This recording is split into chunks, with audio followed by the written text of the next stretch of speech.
Reflect in English podcast. Welcome to our podcast. Today we're diving into some really powerful ideas about how to live life with a bit less worry, maybe, and definitely more confidence. Yeah, exactly. We're going to talk about developing what you might call a fearless mindset. A fearless mindset. I like that. And it's not about never being scared. Not at all. It's more about changing your relationship with fear. So instead of it stopping you, you feel, strong and kind of ready for things. Okay, so what's our mission today then? What are we trying to do here?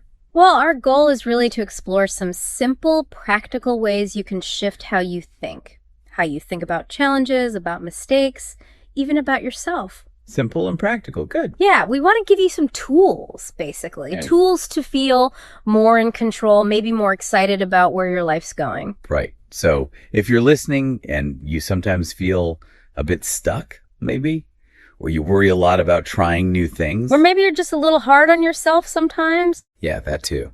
Then this deep dive is definitely for you. We're going to explore ideas that can hopefully help you move forward, feel a bit better, and just enjoy the day-to-day more. It's all about building that inner strength, that resilience. It's not about suddenly becoming someone else, but more about tweaking your perspective. Tweaking the perspective. Okay. I'm ready. Where do we start? All right. Let's kick things off with a big one. Section 1. Just do it. Don't overthink it. The classic, just do it. Sounds simple, maybe too simple. Well, it sounds simple, but the core idea is actually pretty profound. It's this. Often, it's genuinely better to just do something than to sit and think about it endlessly. Why is that? Because I feel like thinking things through is supposed to be good. Planning, right? Planning is good, to a point. But overthinking, that can actually create problems that weren't even there to begin with. It happens all in our minds. Okay. How does that work? How does thinking too much become a bad thing? Well, for one, it can really ramp up worry and fear before you even take the first step. You know that feeling? Oh, yeah. Like standing at the edge of a swimming pool. Exactly. You're just standing there imagining how freezing the water might be, thinking about the shock, the gasp. Instead of just, jumping in and finding out, maybe it's not even that cold. Precisely. That overthinking keeps you stuck on the edge.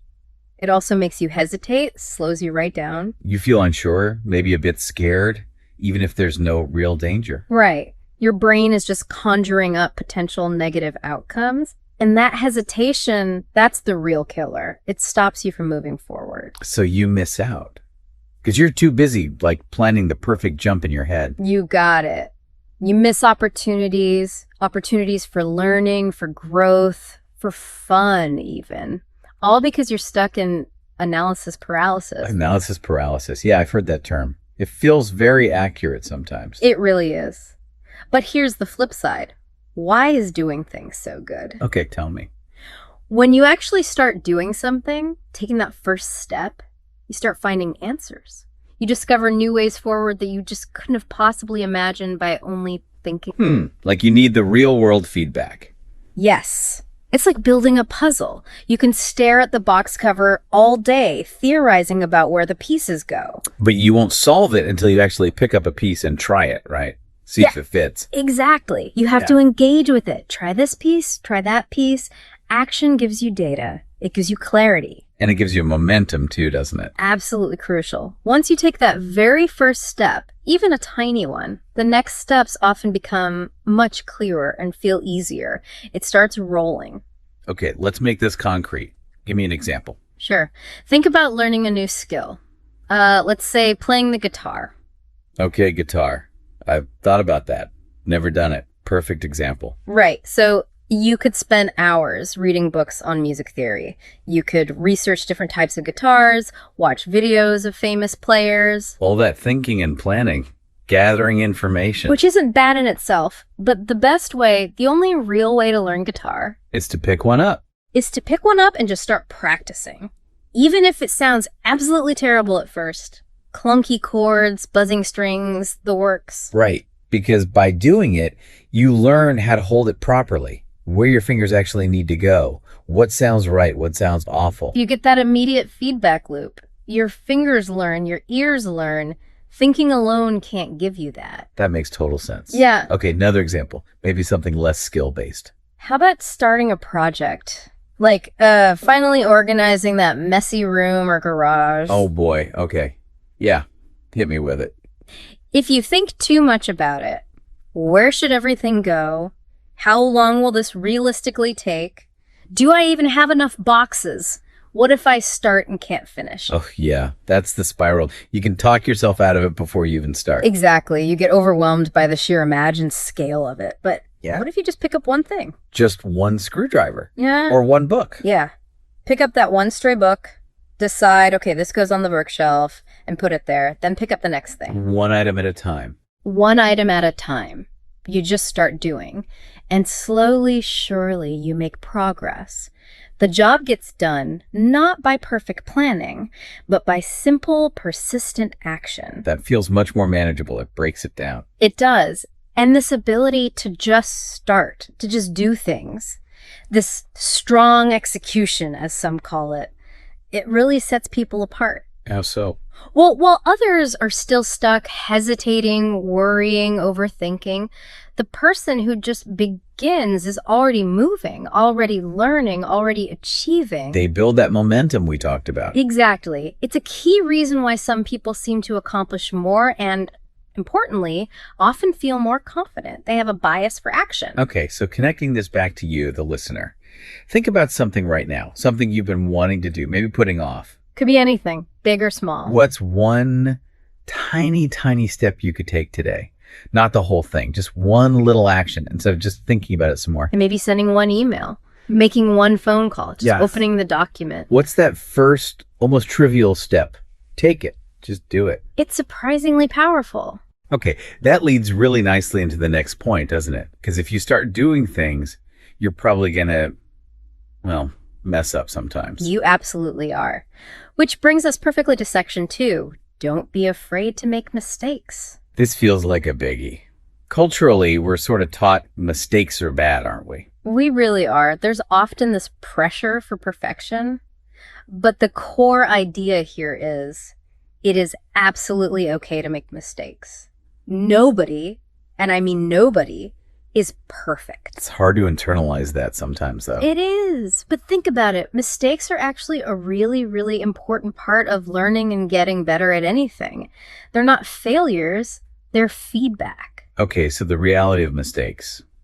Nobody's perfect.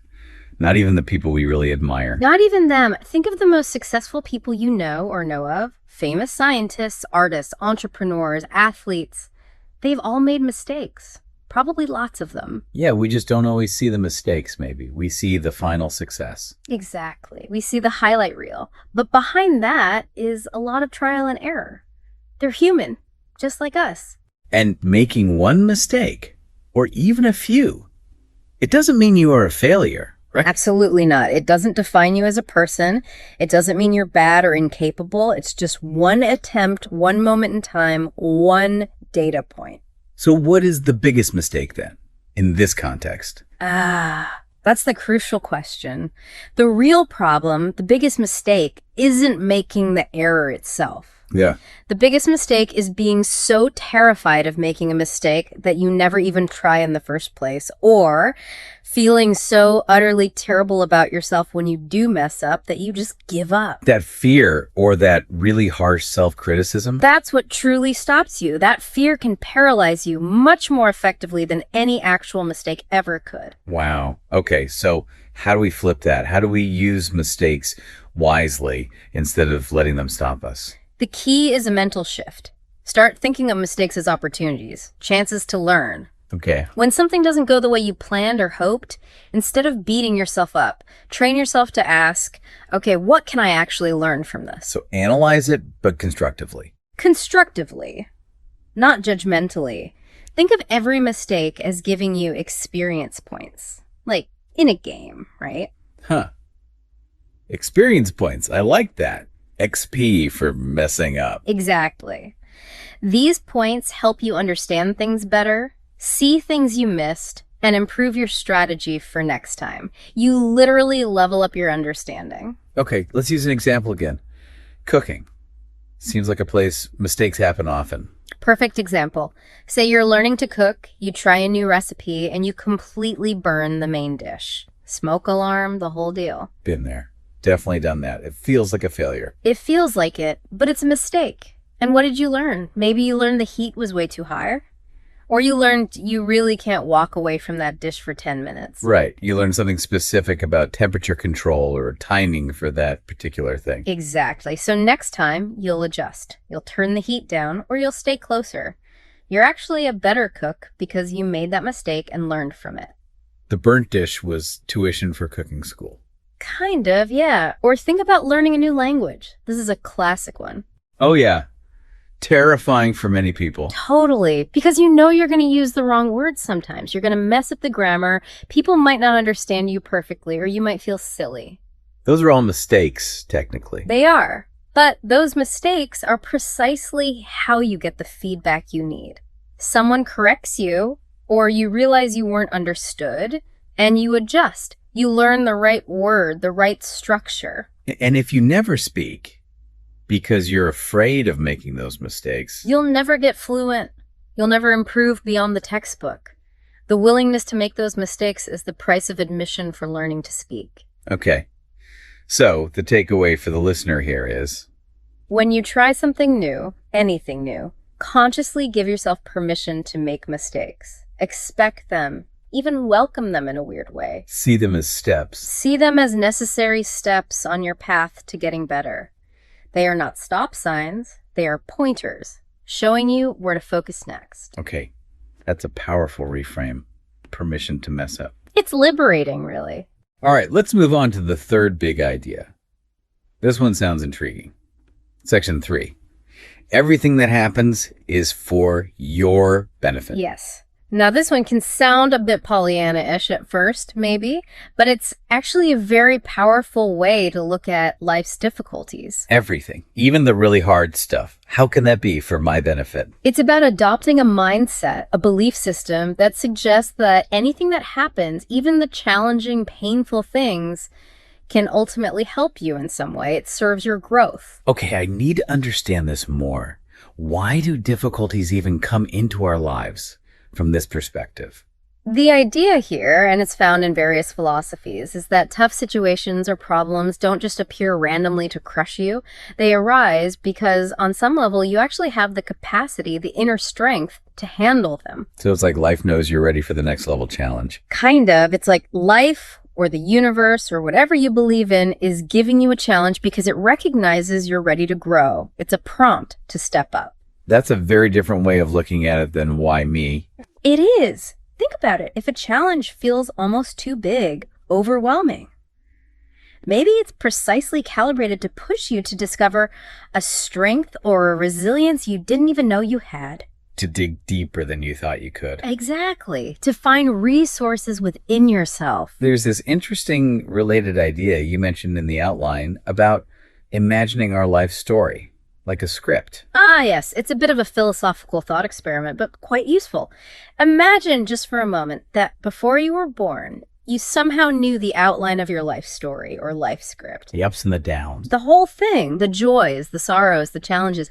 And even knowing all that, you still chose to be here, to live this specific life. Wow. Okay. Why would that be helpful to imagine? Well, if you entertain that idea, it implies there must be parts of your story, even the difficult parts, that you recognized as valuable, as necessary for your journey. Parts you were meant to experience. It makes you feel less like a victim of circumstance. Precisely. It positions you as the master of your own story. Not just a passive character having things happen to them, but someone actively participating, shaping the narrative through your responses. You have agency even within the script. You have agency in how you interpret and react to the script. So, from this viewpoint, what's the real purpose of difficulties? To make you stronger, smarter. Yes, they aren't meant to stop you in your tracks. They are catalysts. They show up to refine you, to make you more capable, more resourceful, more compassionate, perhaps. Like resistance training for the soul. That's a great analogy. The resistance is what builds the muscle. Problems are there to push you to evolve. Okay, example time. Let's ground this.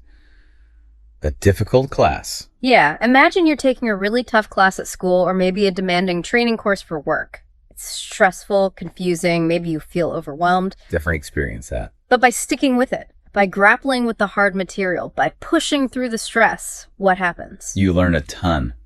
Way more than in an easy class. Right. You come out the other side significantly smarter or more skilled, precisely because it was so challenging. The difficulty itself was the engine of your growth. Okay, that makes sense. What about something more serious, like losing a job? That feels purely negative. It certainly feels that way, and it is a very hard, often traumatic experience. There's no denying the pain and uncertainty. Yeah. But looking back, sometimes people find that losing that specific job, as difficult as it was, actually forced them onto a new path. How so? Maybe it pushed them to finally go back to school or learn a new, more relevant skill. Maybe it forced them to network in ways they never would have before, or perhaps Figure their own thing. Exactly. Maybe it was the catalyst they needed to finally start their own business, something they'd dreamed about but were too comfortable or afraid to pursue before. And that new path could end up being much better in the long run, more fulfilling. It happens more often than you might think. The terrible event, the job loss, inadvertently push them to become stronger, more resourceful, and ultimately find a situation that was a much better fit. So in hindsight, it was for their benefit. Even though it felt awful at the time. Even though it felt awful at the time, the benefit isn't always immediate or obvious. So for the listener, when facing a problem, big or small, try to pause, take a breath, and instead of just reacting with frustration or despair, ask yourself, genuinely ask, how could this possibly be helping me grow? What lesson is hidden in here? What strength is this situation asking me to find?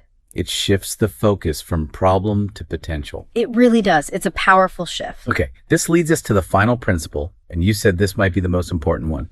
Section 4, always love yourself. Yes, this one is, well, it's the foundation, really. Everything else kind of rests on this. Always love and value yourself no matter what. Always. That sounds lovely, but why is it so fundamental? And why is it so hard for so many of us? It's hard because we're often conditioned to base our self-worth on external factors, achievements, approval, perfection. But think about why self-blame just isn't helpful. Okay. Why is it? It feels almost automatic sometimes when I mess up. Right. But there's really no need to be mean to yourself if you make a mistake or feel embarrassed or don't perform perfectly.